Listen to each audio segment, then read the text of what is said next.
Entonces, en ese sentido, le damos la bienvenida a Humberto Rivero, ¿ya? Y que comience sin más la charla. Las reglas son las siguientes, como siempre lo decimos, es que en un comienzo se va a dar la exposición, va a durar aproximadamente 45 minutos, y posteriormente vamos a hacer una ronda de preguntas por escrito, voy a habilitar el chat, ¿ya? Y vamos a seleccionar las preguntas desde ese chat aquí mismo por la aplicación de Zoom.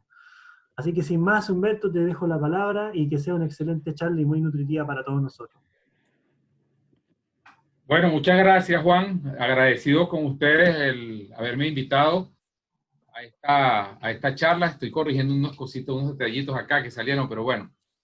El tema que vamos a tratar es que cuando conversábamos nos parecía importante que América Latina y sobre todo los liberales, los libertarios, conozcan que Panamá tiene más de 100 años sin existencia de Banco Central. Y esto es importante para todos nosotros, los libertarios, porque consideramos que el principal mercado libre que debe haber es el de la moneda. Y esto en Panamá es una realidad. Es un hecho que lleva ya 117 años demostrando que las ideas libertarias, que las ideas de la Escuela Austríaca de Economía, sobre todo las de von Mises y Hayek, sí funcionan, como ha pasado en Panamá, y es lo que vamos a hablar ahora, ¿no? Entonces, el primer tema que quiero mostrarles a ustedes es que en Panamá existe una banca libre. Hay dos elementos fundamentales. Existe una banca libre. ¿Qué quiere decir esto? Que los bancos deciden qué interés ellos comercializar al mercado. Y también los bancos tienen la libertad de poder exportar o expulsar capital o traer capital sin ningún tipo de intervención del Estado en la economía. Esto, por supuesto, con la responsabilidad de los bancos. Como no hay banco central, no existe prestamista de último recurso, entonces los dueños de los bancos asumen el riesgo del negocio en el que están incursionando, ¿no?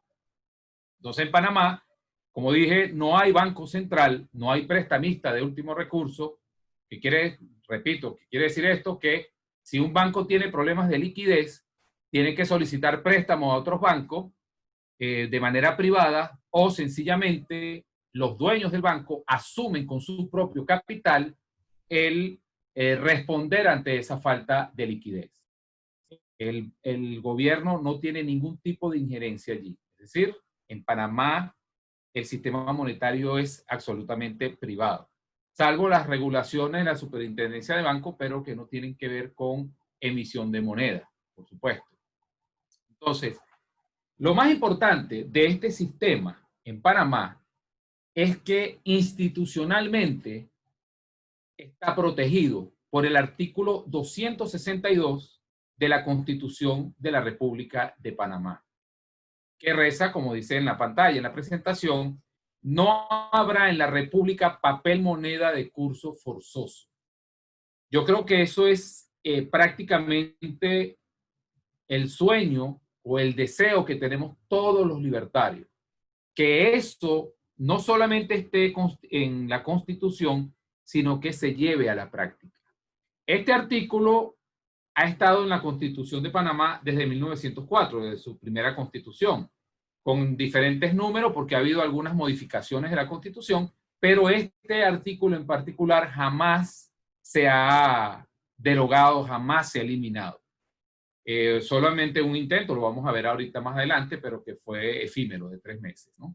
Y este artículo 261, que es que la facultad de emitir moneda pertenece al Estado, como en todos los países, el cual podrá transferir a los bancos oficiales la emisión en forma que determine la ley.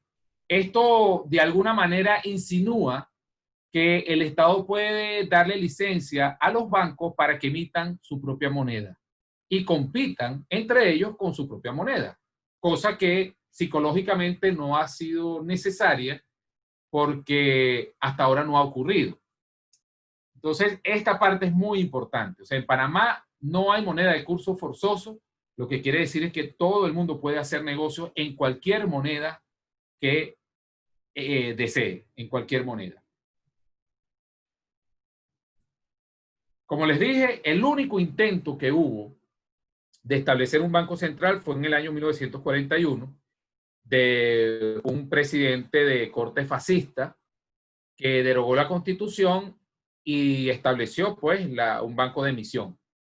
A ese presidente lo derrocaron y allí les dejo los billetes que se hicieron y él, no sé si se entiende bien, pero ahí está el decreto que eliminó ese banco central. Eso fue una época de mucha moda de los bancos centrales. De hecho, en el 39 se había establecido el de Venezuela, en el de Chile creo que fue en 1940, en Argentina igual. Es decir, había una moda de bancos centrales porque hasta el siglo XIX no existían bancos centrales hasta que en 1914 aparece la Reserva Federal de los Estados Unidos, que es un banco central privado, y esa moda se corrió por toda Latinoamérica, no así en Panamá. A pesar de este intento, le dieron un golpe de Estado porque la población rechazó, entre otras cosas, la imposición de una moneda. Es decir, ya culturalmente los panameños tenían esa institucionalidad en su mente y no aceptaron, y hasta hoy en día es así, no aceptan que la autoridad, el gobierno, les imponga una moneda de uso forzoso. Eso, a pesar de que los panameños no todos van a saber de economía, ni van a saber de la historia de su moneda, es algo que está innato en ellos. Es algo que no lo entiende. Bueno, mi esposa es panameña y ella no entendería que le impongan una moneda. Entonces vamos a hablar un poco de la historia, el por qué se logró ese fenómeno psicológico en el panameño. Panamá, como todos saben, era un territorio de Colombia. Muy independiente porque estaba bien aislado, pero obviamente regido por las leyes colombianas. Sin embargo, dadas las características geográficas, Panamá siempre había monedas de todas partes del mundo.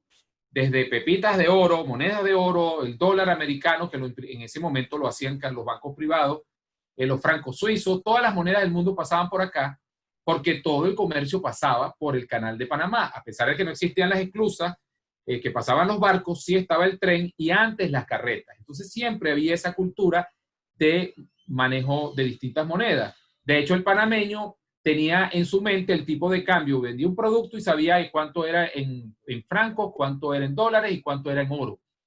Y esa cultura panameña, bueno, incluso cuando la fiebre del oro de Estados Unidos, por acá pasaban muchos americanos que venían de Nueva York, de esa zona, pasaban por el canal de Panamá y dejaban, bueno, sus monedas. Había el padre de la Nacional Panameña, don Justo Arosemena, que sería interesantísimo que todos los investiguen y se acerquen a este gran hombre liberal. Yo diría que es hasta un precursor de lo que es Ayn Rand, von Mises y Hayek. Tiene libros maravillosos.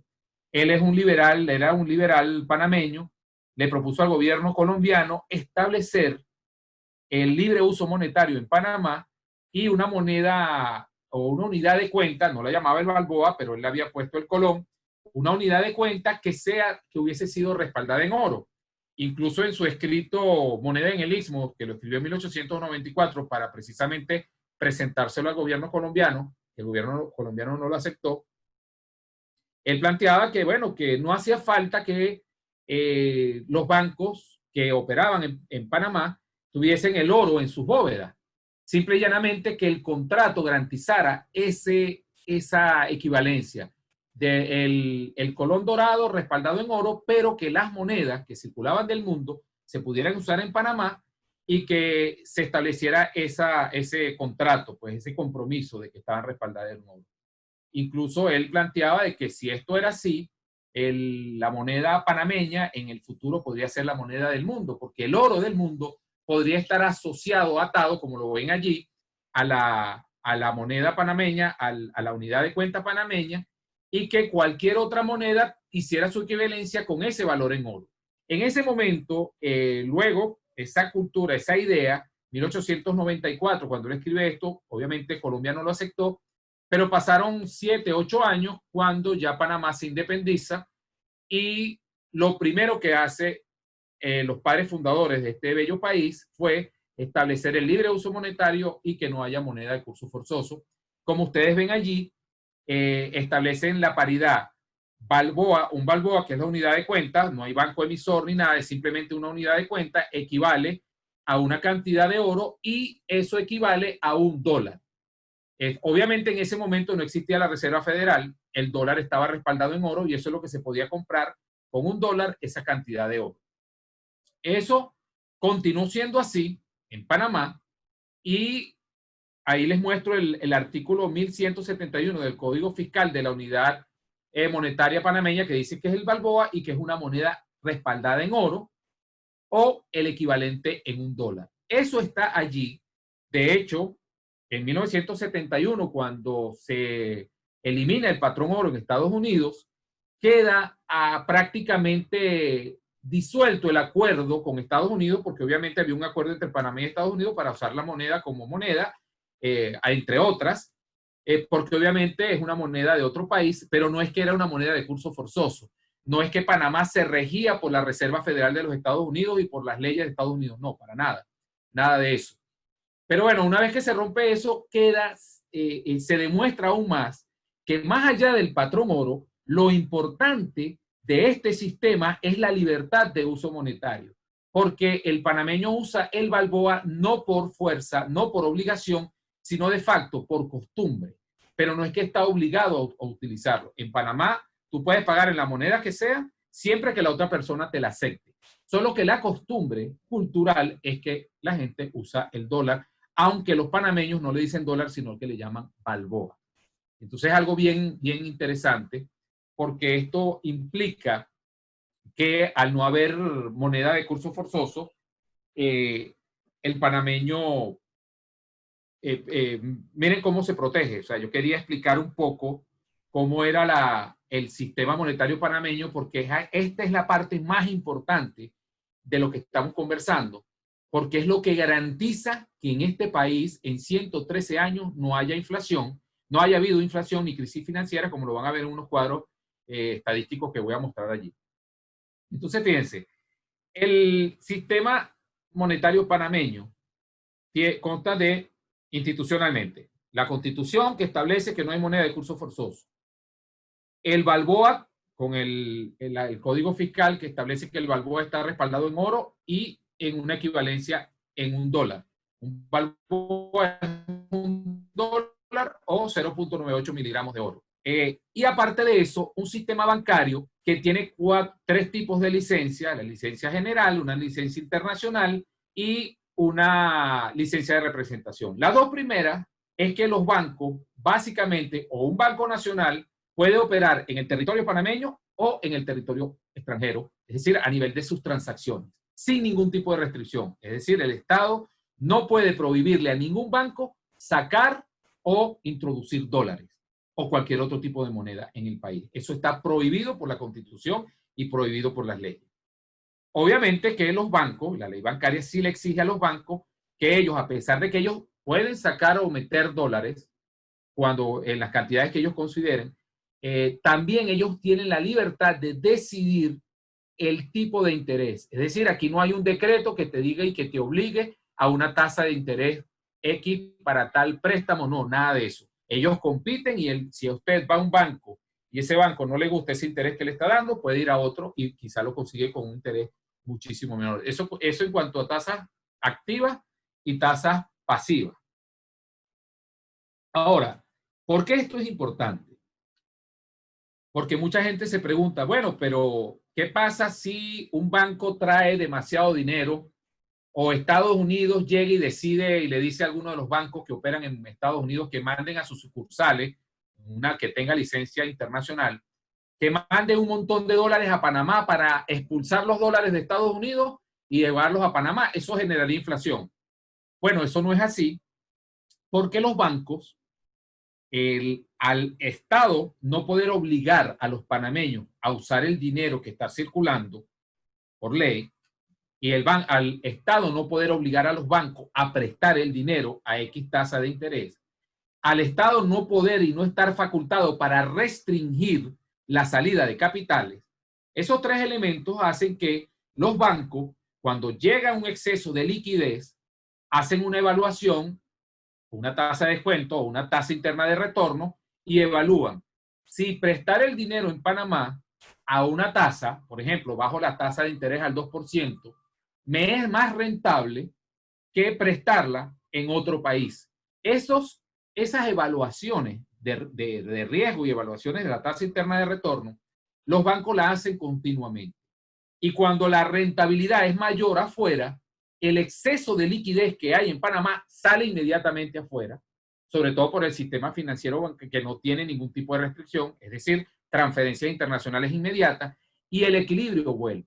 Por otro lado, es lo mismo cuando los bancos determinan que la tasa en que ellos pueden prestar internamente es más rentable que el colocarla en otro país, ellos inmediatamente prestan lo que tienen y si les hace falta, traen dinero de afuera para financiar esa demanda real de dinero.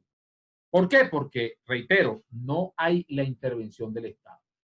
Por ejemplo, la única manera en que el Estado interviene, y no es de una manera monetaria, sino fiscal, es que de repente el Estado se endeuda para acometer una serie de obras y ese dinero lo suelta en la economía. Ese dinero inmediatamente, si no tiene una demanda real, es decir, si no tiene un proyecto real que desarrollar o no tiene un consumo real que consumir, sencillamente entra a la economía, entra al sistema bancario y el sistema bancario opera como lo dije anteriormente, evalúa si lo deja en Panamá o lo exporta. Es decir, inmediatamente el exceso de liquidez es quemado no por el gobierno, sino por el libre mercado y por la banca libre que existe en Panamá, porque no hay esa restricción. Esta es una gran diferencia con lo que pasa con los países dolarizados como Ecuador y como El Salvador, que a pesar de que han bajado su inflación y se han controlado, sin embargo no tienen ese sistema de banca libre y tienen todavía ese riesgo de que en cualquier momento, como existe el Banco Central, en cualquier momento el gobierno se ve en la tentación de eliminar el sistema que están haciendo. Por eso es que hay una gran diferencia entre el sistema monetario panameño y el sistema monetario dolarizado de otros países. En Panamá la dolarización es de facto, es voluntaria, no es impuesta por el gobierno. En Panamá cualquiera puede usar cualquier tipo de moneda y hacer sus contratos en cualquier tipo de moneda, ¿no? Okay, vamos a continuar acá. Fíjense que este sistema del que les he estado exponiendo ha hecho que Panamá durante 113 años jamás haya tenido crisis bancaria ni crisis inflacionaria. ¿Por qué? Porque precisamente cuando hay un exceso de dinero, inmediatamente sale. Todo el mundo sabe, o sobre todo los economistas, que el exceso de dinero inorgánico genera una gran inflación. Si la economía no crece, la economía real, la productiva, crece a un nivel muy inferior a la impresión de dinero inorgánico que hace el Estado a través del Banco Central, sencillamente se genera inflación. Muchos países que tienen Banco Central han tenido una estabilidad relativa, producto de que quizás los funcionarios hayan sido responsables, pero han contado con la suerte de que los funcionarios sean responsables, pero no quiere decir que no tengan la amenaza latente. Esa amenaza en Panamá no existe, porque no hay ningún funcionario que esté allí en el gobierno para imprimir dinero. No así en Venezuela, en Chile, en Argentina, en todos los países. Ustedes vieron cómo se destruyó la moneda en Venezuela precisamente porque teníamos irresponsables directores de Banco Central y gobiernos irresponsables. Pero esa amenaza no empezó solamente con Chávez. Esa amenaza empezó desde 1939 y ya muchos economistas decían que en algún momento de la historia de Venezuela iba a llegar a la irresponsabilidad y iban a destruir la moneda, como efectivamente pasó. En estos días yo vi una noticia de Chile que me preocupó muchísimo, que querían monetizar el déficit fiscal.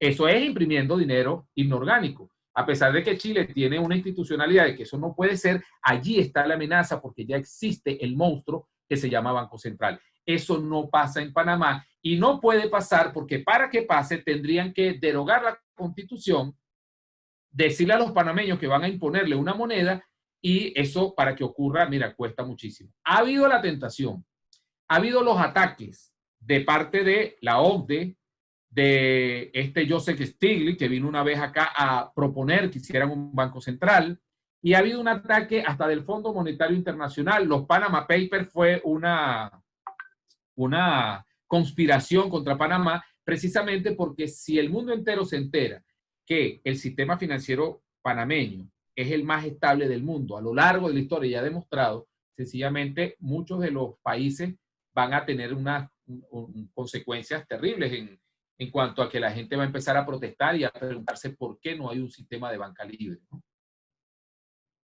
Bueno, algo bien importante que yo quiero mostrarles acá. Fíjense, este cuadro es la tasa de inflación en Panamá, Estados Unidos y América Latina. Vean las fechas, ¿no? Los periodos. Panamá de 1961 a 94, 3.1%, Estados Unidos 4.9%. Si ven en el lado derecho están el resto de los países, miren, bueno, el de caso de Chile, 18.2%. Panamá en ese mismo periodo del 90 al 94, 1.2%. Esto no solamente ha ocurrido en este periodo, esto ha sido desde 1904 hasta el día de hoy. Y ustedes, bueno, tienen esa tarea de buscarlo. Entonces, yo siempre digo que cuando hay estas discusiones y algún economista keynesiano o monetarista, tipo de los de Milton Friedman, te argumenta de que sí hace falta que el Estado regule, el mejor ejemplo es Panamá, no solamente por la teoría. Aquí el laissez-faire de Adam Smith con respecto a la moneda está clarísimo. No solamente por la teoría, sino también por la práctica que se ha demostrado. Y es interesante, como escribía un artículo en estos días, el economista Steve Hanke, que es fellow de Econintes, a quien yo también pertenezco, a Econintes, y él le escribía y hacía una comparación del sistema de esclusas. El sistema de esclusas del Canal de Panamá es que siempre mantiene un equilibrio en el nivel del agua del mar con las esclusas para que los barcos puedan pasar y no afecte la diferencia que hay entre el Océano Pacífico y el Océano Atlántico. Uno está más alto que otro. Entonces, ese sistema de esclusas es que abre y sale el exceso de agua para que el barco pueda pasar, o sube y atrae agua para que el barco pueda subir y pasar tranquilo. Bueno, lo mismo pasa en Panamá. Es decir, todo el dinero que aquí entra es demandado automáticamente y el que no es demandado es expulsado inmediatamente, sin ninguna intervención del Estado. Esto, a diferencia de los países que tienen una moneda o que tienen un tipo de cambio fijo, no genera esos shocks, por ejemplo, de socios comerciales. Es decir, Brasil, Argentina son socios comerciales, pero entonces Argentina quiere aprovechar una temporada y poder vender más, entonces devalúa su moneda. Le genera un shock a su socio. Su socio empieza a hacer lo mismo. Eso no pasa en Panamá porque sencillamente no hay un tipo de cambio. ¿Por qué no hay un tipo de cambio? Porque no existe una moneda oficial que sea emitida por el gobierno. Entonces, la liquidez mundial está conectada a todo el proceso productivo panameño.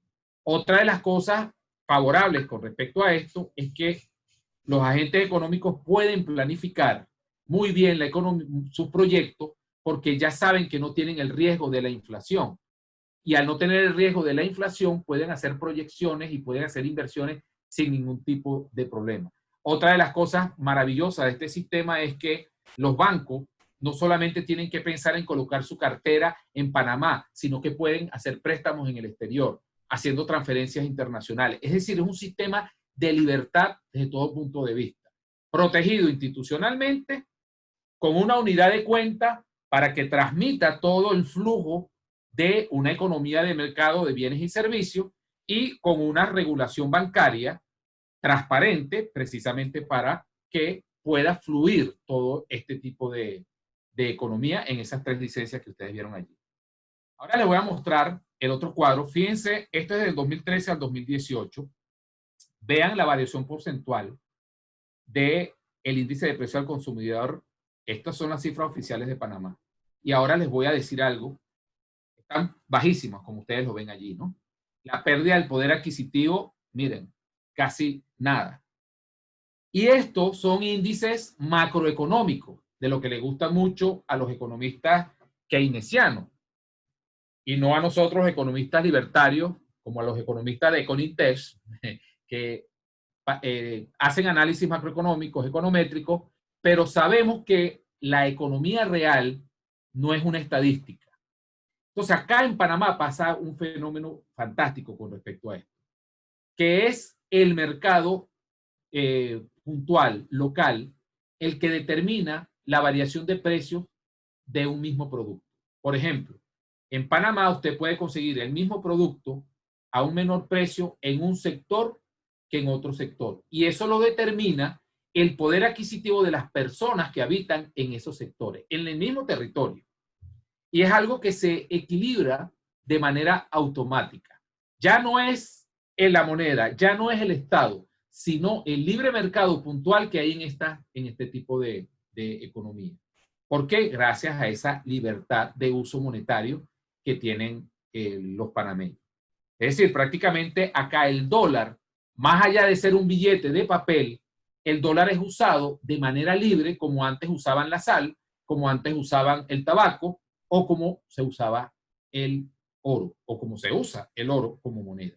Estados Unidos puede imprimir toda la cantidad de dólares que quiera, y esos dólares van a ir a reposar en alguna bóveda de un banco central en cualquier parte del mundo.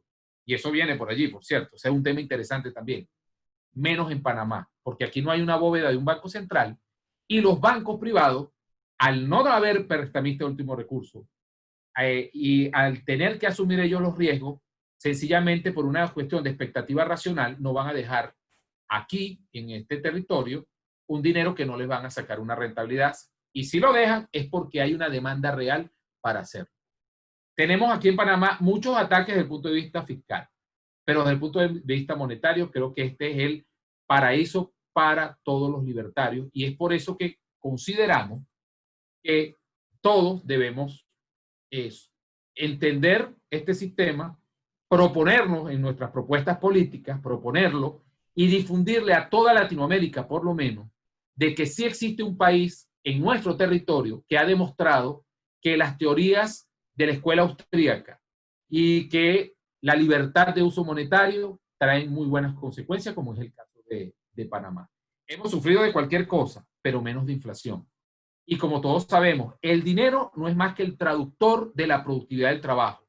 Y la productividad del trabajo es la que tú intercambias para vivir. Si tú no tienes una institución que te chupe, que te expropie la productividad del trabajo, tú puedes planificar tu vida y cada vez tener mayor productividad del trabajo y por lo tanto mayor capacidad de adquirir bienes y servicios sin el riesgo inflacionario, a pesar de vivir en un país del tercer mundo, con cualquier problema como cualquier otro país, pero ese por lo menos ya nosotros dimos ese salto que todavía otros países no han dado, ¿no? Vean esta tabla, que es el índice de precio al consumidor urbano, y está una serie de alimentos, bebidas, y si ustedes ven, el promedio siempre se mantiene. Yo los invito a que busquen desde 1904 hasta hoy todos los índices de inflación que ha tenido Panamá, que no es inflación porque no hay Banco Central, técnicamente no se llamaría así, pero vamos a usar el término inflación para que ustedes vean lo maravilloso que es tener y gozar de un sistema monetario libre, ¿no? Bueno, como les dije, esta charla iba a ser rápida. Creo que la parte de las preguntas y respuestas va a ser bien interesante si ustedes tienen algunas. Pero yo quisiera dar algunas conclusiones y recomendaciones a todos los libertarios, ¿no? Primero, que el sistema monetario panameño ha demostrado con la realidad que es el sistema monetario más libre y estable del mundo. O sea, los hechos hablan por sí solos, ¿no? No solo en la teoría, sino también en la práctica, de acuerdo al índice de precio a lo largo de su historia. Es decir, no creo que exista un país en el mundo que haya mantenido durante 117 años índices de variación de precios menos del 3% anual. Y eso haciendo cálculos macroeconómicos, porque a nivel micro la cosa es muchísimo mejor que esos resultados. Y el sistema panameño es el que más se adapta a la Escuela Austríaca de Economía y el patrón oro, el Balboa, en teoría es respaldado en oro. Y fíjense que nadie ha armado aquí un escándalo porque no tienen su oro. Sencillamente es que se ha entendido que hay esa equivalencia. y psicológicamente se ha aceptado. Y se ha aceptado, ¿por qué? Porque no te... Es decir, más allá del patrón oro, el dinero es un hecho sociológico y, como individuo, psicológico. Entonces, si tú sientes que tu moneda no te están estafando y estás confiando en cualquier objeto para usarlo como moneda, en este caso el dólar, sencillamente no está siendo expropiada tu productividad del trabajo. Por lo que dijimos anteriormente. Porque el exceso de esa moneda que podría expropiar tu productividad del trabajo se expulsa inmediatamente porque no hay ningún gobierno que pueda legislar sobre la moneda panameña, ¿no? Entonces, fíjense que Hayek escribió un libro, La desnacionalización del dinero, en 1976, donde él propone que la banca privada compita libremente con tasas de interés y comisión de dinero privado. Entonces, esto aún no pasa en Panamá, pero la ley lo permite. O sea, de acuerdo a una serie de requisitos, como ustedes vieron en el artículo de la Constitución. Sin embargo, no ha habido esa motivación. No porque el gobierno lo oculte o quiera estafarnos para que los bancos privados no lo hagan. Es que sencillamente la gente no lo ha deseado. Y no hay nada más libre que cuando uno pueda demandar lo que uno desea y no lo que te imponga. Y como hasta ahora no han impuesto ninguna moneda ni ningún sistema, y es un sistema absolutamente libre, toda la economía ha funcionado muy bien usando la equivalencia de el balboa dólar, pero que no es una economía dolarizada por decreto, de facto, sino que es de facto, es por hecho, por voluntad propia, no porque el gobierno te lo imponga. Casi todas las constituciones de Latinoamérica dicen la moneda de curso forzoso, vean la palabra que uso, es tal, es el peso chileno, es el peso colombiano, es el bolívar venezolano. En Panamá es la única constitución que dice no habrá moneda de curso forzoso. Creo que un artículo más libertario que ese en una constitución no existe en toda América Latina. Finalmente, yo invito a todos los libertarios y a todos los movimientos políticos que incorporen esta propuesta del sistema monetario panameño en todos sus planes como movimientos. Porque, reiteradamente lo digo, el principal mercado libre que debe existir es el de la moneda. Y después todos los demás. Pero cuando hay una moneda libre, no te expropian tu productividad del trabajo. Y al no expropiarte tu productividad del trabajo, tú tienes la capacidad de vivir mejor, de pensar mejor y de seguir luchando por la libertad de otros mercados. Si descuidamos la libertad del uso monetario, si descuidamos que el dinero tiene que ser libre y que el Estado no debe poner ni un solo dedo en la emisión monetaria, si descuidamos eso, el camino de la libertad está perdido y creo que ustedes en Chile lo están viviendo. El general Pinochet hizo muy buenas reformas, pero cometieron el error grave porque fue Milton Friedman y no Friedrich Hayek el que fue a asesorar al general Pinochet y no eliminaron el Banco Central, como sí lo hizo Panamá desde que nació como república y como lo hizo en 1941 cuando un fascista quiso pretender obligar a los panameños a tener un banco central porque era la moda de Latinoamérica. Panamá fue el único que se quitó esa nefasta institución. Nosotros en Venezuela estamos proponiendo una moneda, el Leander Coin, que sería equivalente a lo que es el sistema monetario panameño con el Balboa, que es la moneda de unidad de cuenta y que está respaldada en oro, por lo menos a nivel de los contratos, y equivale a un dólar, que es una moneda, si bien fiduciaria en los Estados Unidos, en Panamá no, porque en Panamá funge el dólar como un objeto para hacer intercambios de la productividad del trabajo. Bueno, hasta aquí creo que espero haber sido explícito y lo más importante, que sepan, libertarios, Panamá no tiene banco central. Sí existe en el mundo y sobre todo y está en América, un país que ha demostrado que las ideas de von Mises y Hayek se pueden llevar a cabo y dan resultados, como es el caso panameño. Muy Bueno, interesante tu Rodrigo, charla, Juan. Humberto, muy interesante. Es un tema que siempre uno lo puede leer en los libros de economía austriaca, el tema de sacar el control del gobierno sobre la emisión del dinero. Incluso yo lo he visto que hay algunos que son muy críticos con esto y dicen que el Estado llama a la emisión de dinero expansión del crédito y debería ser llamado falsificación de dinero. El Estado tiene el monopolio de la Exactamente, falsificación de dinero y no exactamente, permite a así nadie es. más que lo haga. Así que así de duros son los austríacos con el Banco Central. Ya están abiertas la sección de las preguntas para que puedan escribir su pregunta. Yo se la voy a leer a Humberto Rivero y así vamos a ir contestando todas sus dudas, chicos. Aprovechen esta instancia. Yo también tengo algunas dudas que tienen que ver con la aplicación de este sistema, que también la voy a preguntar. Pero vamos a Ujú. partir con los participantes, obviamente. La primera pregunta es de Daniel Goldberger, que dice, eh, dice, bueno, voy a tener que dejarte para el final, porque ya te di. Ya. Lenin Fernández, quisiera hacer una pregunta y citar la noticia del Banco Central chileno que comentó Humberto. Pero chicos, la idea es que escriban la pregunta su pregunta la redacten, por favor. Eh,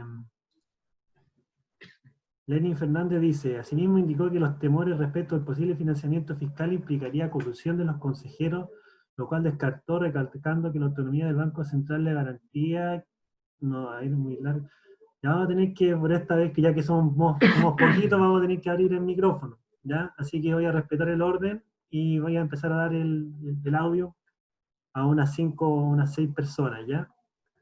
Eh, Voy a dar el al audio a Daniel, ya que él fue el primero en preguntar, así que vayan, ya, por favor sean concisos con sus preguntas, ¿ya? Gracias. ¿Me escuchan? Sí, te escuchamos. Sí, Ya, gracias Juan, te ya, bien. pasaste. Humberto, ¿qué tal? ¿Cómo estás? ¿Cómo estás? Buenísima. ¿Bien y tú? Bien, bien. Qué bueno. Oye, Gracias por estar ahí. Ujú. sí, claro.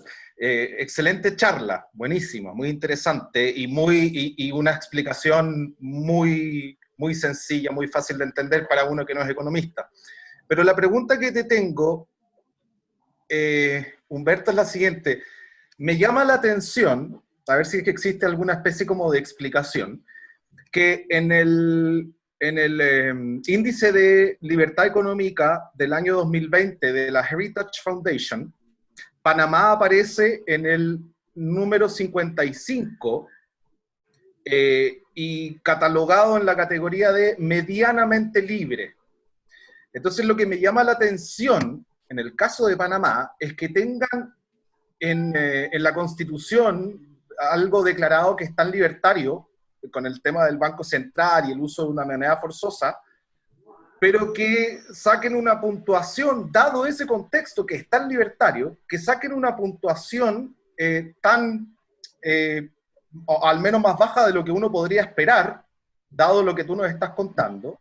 Entonces, qué es lo que pasa acá en Panamá y cómo se combinan entonces, qué es lo que pasa con la cultura panameña? Eso es lo que quiero entender, que tienen una medida tan libertaria, pero aparentemente no tienen bajos impuestos, y el Estado sí se mete a regular ciertas actividades económicas. Bueno, acá está el detalle que uno puede ver en el mismo sitio de la Heritage Foundation.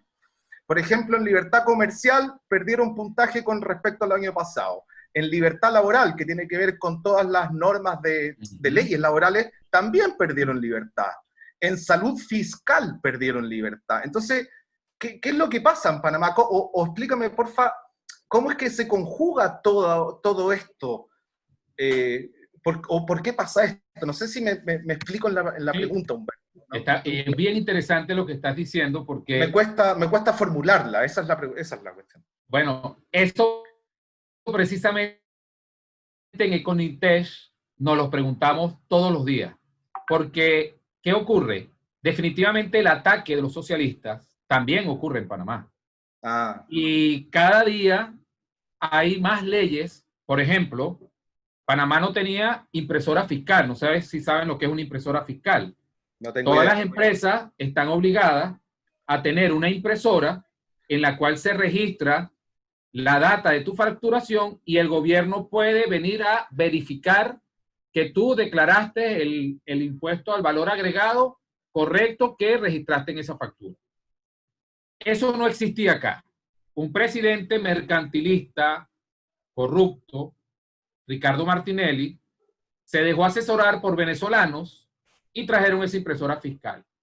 Yo me imagino que en el índice, porque no he visto de verdad el índice, no lo he detallado, te lo agradezco, lo voy a buscar. Este tipo de detalles hacen que pierdas libertad. Ahora, en ese índice no sé si hablan de libertad monetaria, porque si hablan de libertad monetaria, te aseguro que Panamá va a aparecer en el país con mayor libertad monetaria, como aparece en una tabla que Friedrich Hayek puso en su libro La desnacionalización del dinero, y curiosamente no mencionó a Panamá en ningún momento de su libro. Entonces Panamá, como lo dije inicialmente, desde el punto de vista fiscal, está recibiendo ataques internos y externos. Por ejemplo, la OCDE quiere que Panamá aumente la cantidad de impuestos. La OCDE está exigiéndole a Panamá que denuncie a todas las personas que quieren invertir su dinero acá y no quieren pagar impuestos en sus países. Nosotros como libertarios, anarcocapitalistas o liberales sabemos que los impuestos son un robo y que el Estado no tiene derecho a quitarte nada, a imponerte y a quitarte la productividad de tu trabajo. Entonces a Panamá lo acusan de paraíso fiscal. Bravo por Panamá, bravo. ¿Por qué? Porque nosotros no queremos que ser un infierno fiscal. Sin embargo, los progres criollos con los progres del mundo, toda esta gente de Joseph Stiglitz, George Soros, el Fondo Monetario, están atacando esa institucionalidad y han pretendido atacar la institucionalidad de la moneda, solo que afortunadamente, más allá de que esté en la Constitución, está en el ADN de los panameños el no aceptar que le impongan una moneda. Y eso es historia, porque como siempre los panameños se acostumbraron a que aquí pasaba gente de todas partes del mundo, porque tú de Europa ibas a exportar a China o a Japón, tenías que pasar por el canal de Panamá. Antes de que existieran las esclusas, pasaban en carreta, después en tren y después en el canal. Eso hizo que el panameño manejara todas las monedas y cada panameño prácticamente era una casa de cambio. Si vendía de repente empanadas, sabía a cuánto venderla en franco, en dólares y en las monedas que había, hasta en oro. Esa cultura, luego de que en los colombianos, el gobierno colombiano, con la cantidad de pesos, a pesar de que el peso se supone que estaba respaldado en oro, porque no había un banco central formal, en la guerra de los 1000 días, la impresión de cantidad de pesos sin prestarle atención al respaldo en oro fue gigantesca y la inflación en Colombia fue gigantesca. Ahí fue donde don Justo Arosemena, para proteger a su territorio, que era colombiano en ese momento, escribió Moneda en el Istmo y plantea, señores, déjennos a nosotros tener nuestra propia moneda, respaldada en oro, y además de eso, el sistema federal, de otro libro que él tiene, que se llama el Estado Federal Panameño, que lo escribió antes, y nosotros nos organizamos con esa moneda, pero seguimos siendo parte de Colombia. Obviamente los colombianos no aceptaron. Y en esa época, durante el siglo XIX, a los panameños se les perseguía como en Venezuela con el control de cambio. O sea, si no enterabas, si no le tributabas al gobierno de acuerdo a todas las ganancias que tuviste por las monedas que tú intercambiabas, ibas preso. Entonces el panameño tuvo que esconder sus dólares, esconder su franco. Esa perversión de un Estado hizo que se creara una cultura, no, ya basta, queremos ser libres. Queremos ser libres en cuanto a la moneda. Por eso es que ese trabajo de don Justo Arosemena, a mi entender, es la génesis de lo que es el Balboa, porque es precisamente el respaldo en oro, la libertad del uso monetario, lo que él plantea allí. Incluso él plantea y él dice, es que no haría falta que los bancos tengan el oro, sencillamente en los contratos, pero estoy seguro que un buen negocio va a ser poner casas de monedas privadas para que los bancos puedan tener ese oro aquí mismo en el territorio. Pero en este momento podemos usar el oro del mundo que respalda a los francos, a los dólares. Es decir, un sistema fascinante. Entonces, desde el punto de vista monetario, yo creo que Panamá sigue siendo muy libre, pero desde el punto de vista fiscal, siguen los ataques y seguirán los ataques. Los Panama Papers, yo los invito a que busquen en la página, en el canal de YouTube del Movimiento Libertad Panamá, un documental que hicimos en el Movimiento Libertad Panamá, donde defendemos a Panamá de los ataques de Joseph Stiglitz, de George Soros con la OCDE sobre los Panama Papers. Sobre que no hay ningún caso en el territorio panameño. Son puros casos de afuera, incluso de Delaware en los Estados Unidos, pero le pusieron los Panama Papers, precisamente porque Panamá rechazó la propuesta de Joseph Stiglitz de establecer un banco central en Panamá. Entonces, por eso, como te digo, esta charla era para que todo el mundo sepa que no hay banco central, pero no quiere decir que estamos exentos de los ataques fiscales, más ahora que hay gobiernos socialdemócratas y que son muy duros en eso. Pero hasta ahora no han podido derrumbar en el inconsciente colectivo de los panameños la libertad de uso monetario. Gracias, Humberto. Vamos a seguir con la siguiente pregunta que se pronunció aquí, Lenin Fernández. Le voy a dar el audio a Lenin. Hola, buenas tardes y bueno, muy contento de ver a Humberto que, mira, he tenido años conociéndolo, me parece que es un libertario pero hasta la médula. Mira, me gustaría es que Humberto interprete la noticia desde su punto de vista, porque yo creo que tenemos un problema comunicacional, que es que prácticamente todos los medios de comunicación son mercantilistas o socialistas. Entonces este tipo de noticias pasa desapercibida en su importancia. Fíjate, Humberto, te voy a leer la noticia porque al final lo aprobaron. Yo te lo mandé antes que lo aprobaran, tú me diste tu impresión, pero me gustaría que la explicaras aquí. Fíjate, Senado aprueba que Banco Central pueda comprar deuda estatal en mercado secundario. Claro, o sea, por la terminología, una persona común y corriente no entiende las implicaciones de eso. Y dice, el texto legal levanta la prohibición constitucional que rige para comprar deuda en el mercado secundario y que data desde 1990. Es decir, esto estaba prohibido desde 1990. Entonces, la votación fue de 35 votos a favor, 0 en contra y una abstención en el Senado. O sea, imagínate tú lo a favor que están de la cosa. Entonces, fíjate, se aprobó el proyecto de reforma constitucional que faculta al Banco Central para comprar y vender en el mercado secundario abierto instrumentos de deuda emitidos por el fisco, en circunstancias excepcionales, claro, excepcionales, ¿no? Así comienza, como un estado de catástrofe. Entonces, me gustaría, Humberto, que nos lleves al español, digamos, de coloquial. ¿Qué es lo que significa todo esto? Mira, no he leído el segundo artículo que me dice que ya lo aprobaron, pero es lo que tú estás diciendo. Es sencillamente imprimir dinero para financiar el déficit del Estado. Y eso es robar la productividad del trabajo de los ciudadanos.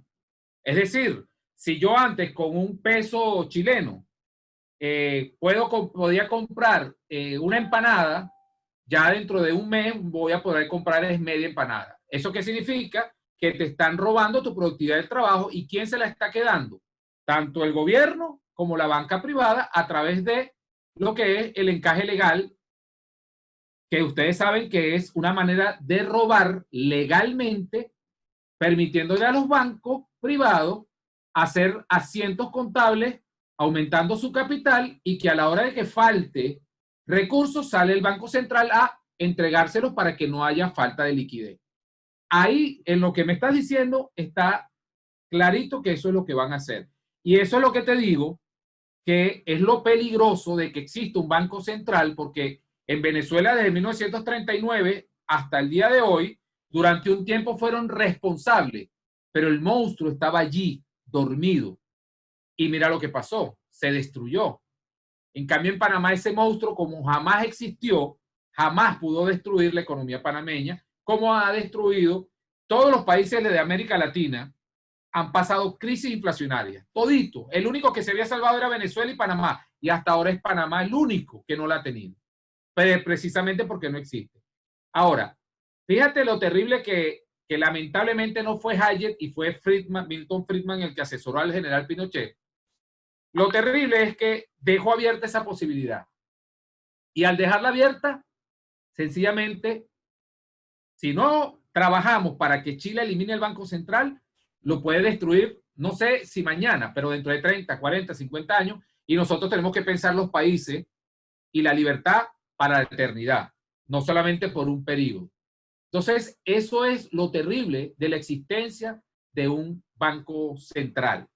Aquí en Panamá, como decía Daniel, sí, hemos perdido libertades, pero no queda que los legisladores no están loquitos por establecer un banco central. Con la pandemia, el argumento decían, no, que nosotros no podemos enfrentar la pandemia porque no tenemos un banco central y no podemos monetizar el déficit fiscal que esto nos va a generar por la caída del Producto Interno Bruto, y la pérdida de impuestos, como tirando el anzuelito, ¿no? Y nadie le prestó atención. Entonces, todos esos intentos que han habido, como tienen que llevar a la Constitución y mencionar una moneda, por ejemplo, en el gobierno de Martinelli, un presidente sumamente corrupto, el tipo, para no violar el artículo de la Constitución 262, mandó a fabricar moneditas de un Balboa, algo que también está prohibido, porque las moneditas de Balboa se hacen solamente para fines numismáticos, como por ejemplo este de Don Justo Arosemena, tú sabes, hacerle un homenaje, pero no generan inflación porque son cantidades mínimas. Bueno, este señor lo hizo con la intención de ir lavando el cerebro y crear la idea del nacionalismo. Entonces en la publicidad aparecía, el Balboa es panameño. Bueno, resulta que esos billetes, a esos moneditas nadie le llama Balboa, sino Martinellis, de manera despectiva. Y esas moneditas, que fueron 40 millones de dólares nada más que hizo, reposan en el Banco Nacional, que es un banco del Estado, pero es un banco que funciona como un banco privado, porque todo el mundo la rechaza. Es decir, la intención que tenía de crear una moneda nacional usando el gentilicio y el nacionalismo se le revirtió, porque ahora decir Martinelli es algo peyorativo. No, no me dejo Martinelli, a nadie le gusta, todo el mundo lo rechaza, porque los panameños no entienden que ellos no puedan salir con su moneda y poder comprar en el mundo entero. En Chile, fíjate que la noticia pasa desapercibida y no hay escándalo. Aquí no. Cuando Martinelli hizo esto, la gente protestó, la gente se levantó. Bueno, en el año 1941, cuando Arnulfo Arias, de corte fascista, era admirador de Mussolini, eliminó la Constitución y estableció el Banco Central, la gente solía protestar precisamente por eso. Y antes, cuando era Colombia, igual habían esas protestas. Entonces es una cultura que se generó, que es una cultura que tenemos que generar nosotros en Latinoamérica, proponiendo esto para que dentro de 100 años se acostumbre a hablar de que el Banco Central no debe existir. No tengamos fe de que va a ser de 2 días. Claro, ojalá que lo logremos, pero hay que seguir insistiendo. Por eso es que yo digo, ya nosotros tenemos un símbolo, que es el Leander Coin.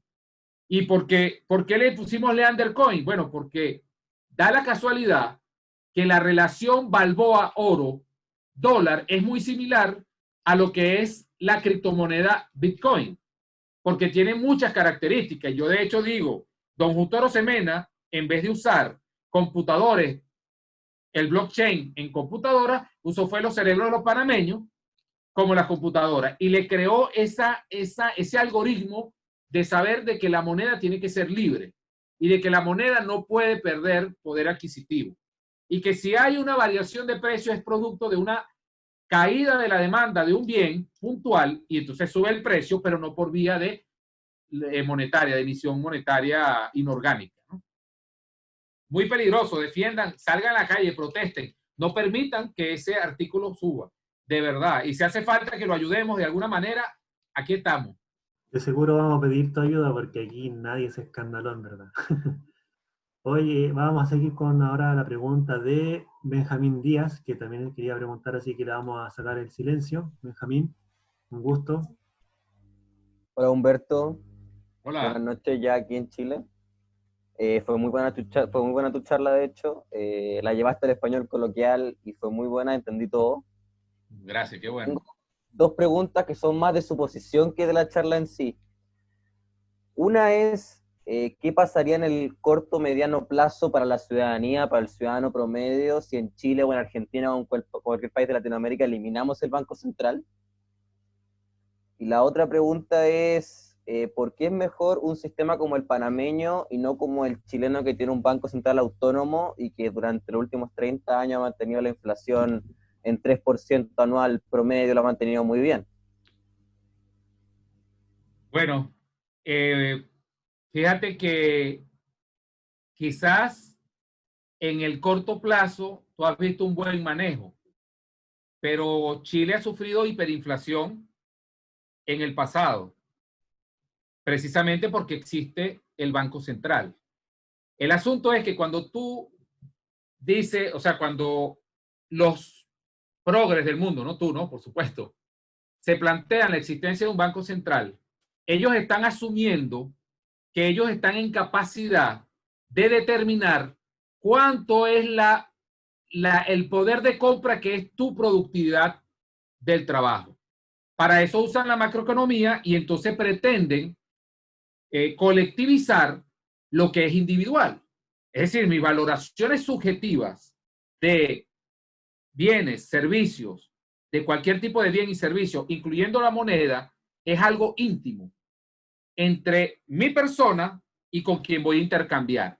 Cuando tú planteas un banco central, estás diciendo, hey, yo tengo que estar en el medio, tengo que decirte cuánto es el poder de compra de lo que tú deseas intercambiar por tu trabajo y el tuyo también. A pesar de que tú no lo ves, eso es lo que están haciendo. Pero como no son ángeles los que dirigen el Banco Central y tienen la información de primera mano, siempre, por una cuestión de expectativa racional del ser humano, van a sacar provecho de eso. ¿Cómo sacan provecho de eso? Por ejemplo, si va a haber una devaluación, yo compro dólares, por decirte algo, o compro oro, y entonces luego lo vendo después de la devaluación, pero nadie lo sabía sino yo, por decirte de alguna manera. Por otro lado, eso de la independencia, autonomía, eso es una gran mentira. Porque, ¿cómo negocia el Banco Central con el gobierno de turno? El gobierno de turno tiene un déficit fiscal y necesita 10 millones de pesos, agarra un papelito que le llama pagaré o no sé, documento de descuento, lo lleva al Banco Central y le dice al Banco Central, imprímeme estos billetes y yo te los pago. ¿Qué respaldan a esos nuevos billetes? El compromiso de pago del gobierno de turno. Pero ¿de dónde se surte el gobierno de turno? De los impuestos de los ciudadanos. Entonces, como no tiene dinero en este momento, está hipotecando los impuestos de los niños que todavía son óvulo y espermatozoide, que ni siquiera han nacido, y que cuando nacen ya nacen con una gran deuda. Entonces, ¿eso por qué? Por la existencia de un banco central.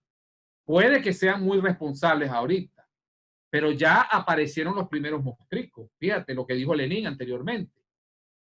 ¿Quién no dice que va a aparecer luego un tipo que piense igual que Salvador Allende, que llevó el país a un desastre? Por eso es que, más allá de nosotros insistir que la gente conozca la historia, lo importante es que hayan instituciones de libertad que se queden en el inconsciente colectivo, más allá de la Constitución, que está bien que esté ese artículo en la Constitución panameña. Eso es maravilloso. Pero lo más maravilloso es que está plasmado en el cerebro de todos los panameños. Y no hay la posibilidad, a pesar de los intentos del FAT, que es el Partido Comunista de aquí, a pesar del gobierno de turno, que es el PRD, que es un gobierno socialdemócrata, de destruir las libertades que hay en Panamá, como bien lo dijo Daniel hace rato, de que Panamá es verdad, no es el país más libre, pero desde el punto de vista monetario sí. Entonces, ningún libertario se puede permitir la idea de Milton Friedman de que hace falta un banco central. No. Milton Friedman fue un traidor a las ideas de la libertad. Y su hijo lo reconoce, David Friedman, que es anarcocapitalista, no sé si lo conoce.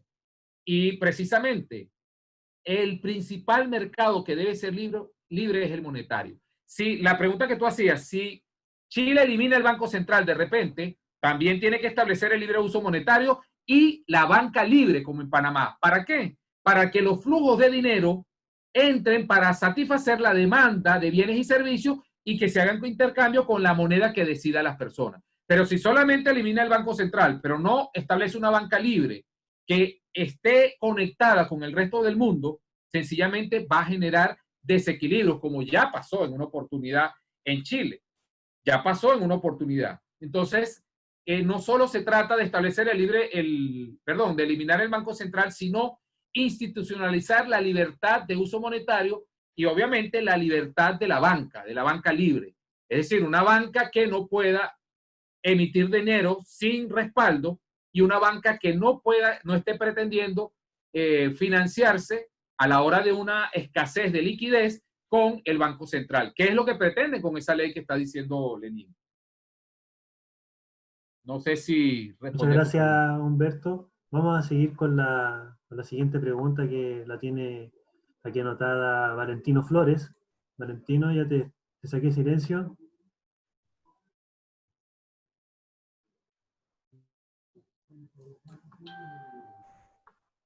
¿Está por ahí Valentino Flores? Si no, voy a preguntar yo. Valentino pregunta, hola, ¿cómo sería una transición a este sistema de banca libre? Esa es la pregunta de Valentino. Bueno, una pregunta bien interesante.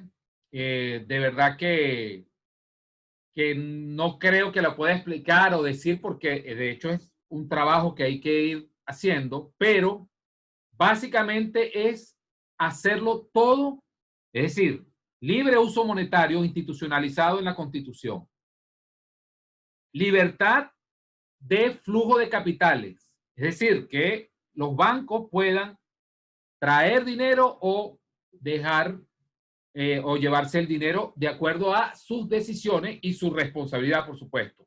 Libertad de las tasas de interés, es decir, que sea el mercado el que determine las tasas de interés. Y muy importante, también por el lado fiscal, libertad de comercio. No puedes cerrar la frontera, no puedes proteger ningún sector. Si tú haces todos esos elementos, libertad de uso monetario, libertad, banca libre, que cualquier banco pueda operar sin ninguna restricción en tu país, y abres todas las fronteras para que cualquier producto pueda entrar o salir de tu frontera sin ningún tipo de impuesto y sin ningún tipo de restricciones, el mercado inmediatamente se va a equilibrar porque lo que va a actuar va a ser las voluntades individuales de las personas al intercambiar bienes y servicios sin que nadie intervenga. Pero si tú dejas una puerta cerrada, por ejemplo, bueno, voy a eliminar el Banco Central y el libre uso monetario, pero restringo la importación de X producto. Ah, bueno, te va a generar un caos. ¿Por qué? Porque ese producto va a subir de precio, no porque haya emisión de dinero inorgánico, sino sencillamente porque está generando una escasez artificial para proteger a un sector. Por ejemplo, en Chile, no, vamos a prohibir la importación de vinos de Italia. Entonces los empresarios chilenos que venden vino pueden aumentar su precio porque hay una escasez de vino producto de una ley. Y fíjate que no tiene nada que ver con la moneda. En este caso tendría que ver con con la libertad de comercio. Entonces, tienen que ser todos esos elementos en un paquete inmediato. En Panamá era así. Lo que se ha ido es perdiendo esa libertad, aunque no hay mucha restricción a la importación de bienes y servicios, sí están poniendo muchos impuestos.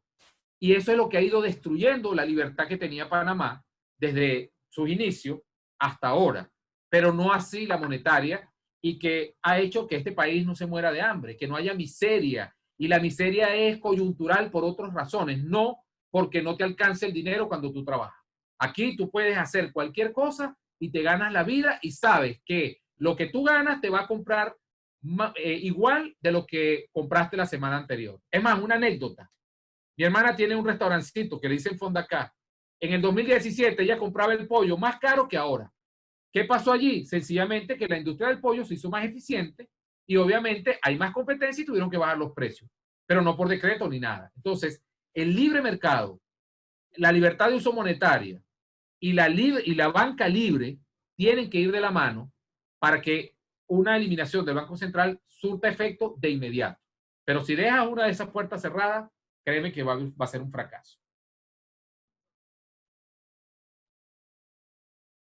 Bueno, Humberto, yo tenía una pregunta también, y con esta ya creo que vamos a cerrar.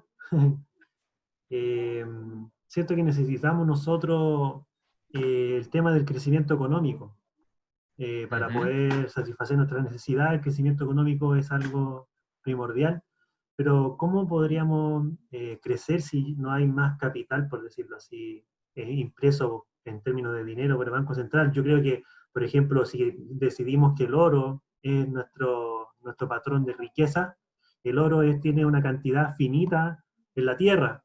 No hay más oro del que tenemos, entonces, ¿cómo se puede crecer en base a algo que no crece? Esa es mi pregunta. Que siempre he tenido esa duda en este tema, así que me gustaría si podías resolverme. Bien interesante tu pregunta, porque nosotros los liberales, libertarios, anarcocapitalistas, siempre hablamos del patrón oro y asumimos que es el mejor sistema monetario, ¿verdad? Porque lo vemos desde el punto de vista matemático, lo vemos desde el punto de vista económico. Es decir, si yo tengo oro en una cantidad limitada y eso es limitado y nadie lo puede fabricar y nadie lo puede imprimir, obviamente no se va a devaluar, no se va a depreciar, y Todo eso es económico. Pero en realidad, la moneda es un asunto sociológico, desde el punto de vista social, de todo, vamos a decir, de la gente, de todo el mundo, de toda la sociedad. Pero desde el punto de vista individual es psicológico. Es decir, el crecimiento económico, el PIB que dicen los macroeconomistas, no está en el oro, está en la productividad del trabajo. Y esa productividad del trabajo, mientras más libre sea, siempre va a mejorar y va a crecer. Porque, por ejemplo, cuando tú empiezas en un trabajo haciendo una tarea por primera vez, a la semana ya tienes más habilidad con esa tarea. Y al tener más habilidad, implica que eres más productivo. Y esa productividad, llevándola en cantidades concretas, por ejemplo, yo empiezo a vender empanadas y hoy hice en 1 hora 12 empanadas. Mañana hago 16 empanadas en la misma hora y pasado mañana hago el doble, 24. Es decir, hubo un crecimiento del 100% de mi productividad. No estoy hablando de dinero. Ese es el crecimiento real de una economía. No tiene nada que ver con que haya oro o no haya oro. Lo que debe haber es libertad para que yo, al yo producir empanadas y el excedente lo quiera vender, yo pueda usar cualquier elemento de la naturaleza o de la realidad como moneda. Si yo decido usar el oro, ese es mi problema. Ah, que no hay oro, bueno, uso el dólar. Ah, que no hay dólar, ah, bueno, uso el Bitcoin. Ah, no, que no hay Bitcoin, uso el Undercoin, que lo vamos a tener en Venezuela. Es decir, que mi productividad de trabajo yo la pueda intercambiar con cualquier elemento, usando de equivalencia cualquier elemento. Y así el país va a crecer. Y crece. O sea, no creamos en ese cuento de los macroeconomistas de que si restringimos la oferta monetaria no va a haber crecimiento. Bueno, no va a haber crecimiento si tú me cierras la frontera. No va a haber crecimiento si tú no me permites usar cualquier cosa como dinero. Pero si tú me permites eso, es decir, si yo tengo la libertad de hacer eso, sencillamente el crecimiento se da. Porque el crecimiento no está en una cifra macroeconómica. El crecimiento está en la habilidad que yo tenga para crear más productos que el día anterior. Por eso es que te digo que eso es psicológico y sociológico más allá de económico. El desenlace es económico. Yo produje 12 empanadas hoy, mañana 24 empanadas, el desenlace de mi productividad es económico porque ahora tengo más cantidad, tengo una cifra mayor, más inventario. Pero el hecho individual, psicológico, es que me hice más productivo. Y como me hice más productivo, ahora tengo una expectativa de intercambiar esas empanadas con otra persona que también se está haciendo productivo y que si nadie se mete en el intercambio entre nosotros dos, ambos vamos a ganar. Como dice Javier Milei, ¿por qué en el trueque no hay inflación? ¿Por qué en el trueque nadie sale perdiendo? Porque el trueque es voluntario. Yo te doy la cantidad que a mí me satisface entregarte y tú me das la cantidad que a ti te satisface entregar. Y eso tiene que ver con un hecho psicológico, la valoración subjetiva que cada uno de nosotros tenemos por un bien. ¿Qué tiene que ver eso con economía? ¿Qué tiene que ver eso con números? Ah, las divisiones entre esos bienes. Ah, ok, perfecto. ¿Qué pasa si, como dice Hayek, le permites usar cualquier tipo de moneda? La gente va a escoger la que le dé mayor confianza. Como pasa en Panamá con el dólar. ¿Por qué no se ha impuesto aquí el euro? ¿Por qué no se ha impuesto otra moneda? Bueno, porque a la gente le gusta usar el dólar, pero nadie se lo está imponiendo. Nadie se lo impone. Entonces, eso es bien importante entenderlo, porque los economistas, incluso economistas liberales, caen mucho en esa trampa. Y nosotros en Econintés, como te digo, siempre pensamos que más allá del patrón oro, es la libertad de uso monetario. Y esa era una de las discusiones que tenían Hayek y von Mises, que andan por allí, que sería interesante investigarla para verla, ¿no? Muchas gracias, Humberto. Me queda muy clara tu comentario como respuesta. Muchas gracias. Esa era una de las dudas Bueno, no, grandes. gracias a ustedes. Era una de las grandes dudas que tenía y, o sea, que no la podía encontrar directamente en un libro. Entonces ya no había cómo hacerlo, así que me agarré de esta oportunidad. Muchas gracias. No, Daniel. qué bueno, me contenta y agradecido Cortito, más bien Daniel. con ustedes. Daniel, una última acotación de Daniel. Sí, ¿me escuchan? Sí. Sí. Oye, a propósito, Juan, de tu observación y de tu pregunta que fue muy buena, me acordé de un video de Jesús Huerta de Soto. ¿Lo conoces, Humberto? A Jesús Huerta, sí, cómo no. Sí. Bueno, hay una charla extraordinaria de Jesús Huerta de Soto en YouTube que explica cómo se puede crecer incluso con deflación. Exactamente. Y ¿sabéis lo que más me llamó la atención? Es que él en su charla dice que a todos los alumnos de economía o de ingeniería comercial, acá en Chile no sé cómo se llamará en otros países, ingeniería comercial es como algo así como comercio, les enseñan que la deflación es mala y que la deflación en estricto rigor no tiene por qué ser mala. Y de hecho yo después le pregunté a mis amigos que son ingenieros comerciales, ingenieros civiles, que cachan mucho de esto, me dicen, no, sí, la deflación es mala, porque en la universidad se lo enseñaron así. Pero en estricto rigor, según lo que dice incluso Javier Milei, Juan, que también lo explica, hay un video donde lo explica esto, cómo crecer sin banco central o sin un dinero forzoso, digamos. Me llamó la atención, no sé si esto que preguntó Juan tiene algo que ver con lo que plantea Jesús Huerta de Soto con el respecto a la deflación, Humberto. No sé si este alcance que estoy haciendo es correcto o estoy equivocado. Mira, yo estoy seguro de que no estás equivocado. Estás exactamente en lo cierto, porque precisamente lo que hacen los bancos centrales con la manipulación monetaria es que al vender esa idea de la deflación, de que es mala, lo que te están diciendo es que la productividad, por ejemplo, vamos a poner un ejemplo sencillo. Si en la economía hay 1 gramo de oro y hay una empanada que yo hice, se supone que el gramo de oro es la empanada, ¿verdad? Esa es la equivalencia entre esos dos bienes. ¿Qué pasa si al día siguiente yo me hago más productivo y hago 2 empanadas, pero sigue habiendo el mismo gramo de oro? Porque nadie lo puede imprimir, nadie lo puede fabricar ni nada. Bueno, ahora resulta que la equivalencia entre los dos es menor.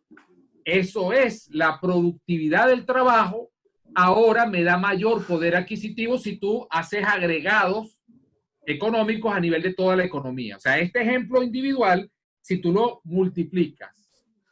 Entonces, esa productividad del trabajo no es más que, como ahora soy más hábil, tengo más bienes que intercambiar.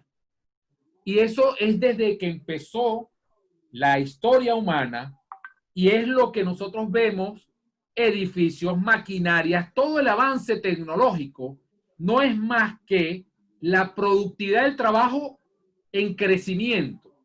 Y que si no hubiese la tiranía de los bancos centrales y del Estado con los impuestos desde el punto de vista fiscal, nosotros hoy en día no seríamos esto que vemos en los países modernos, estaríamos 1000 veces mejor. La ecología, todo, o sea, el mundo sería maravilloso porque cada vez la gente sería más productiva y el ser humano no quiere destruirse. La praxeología nos dice que tú actúas para estar mejor que el momento inmediatamente anterior. Y si a ti te dejan hacerlo de manera libre, ejercer tu libertad, sencillamente tú aprendes de los errores y de la observación a los otros.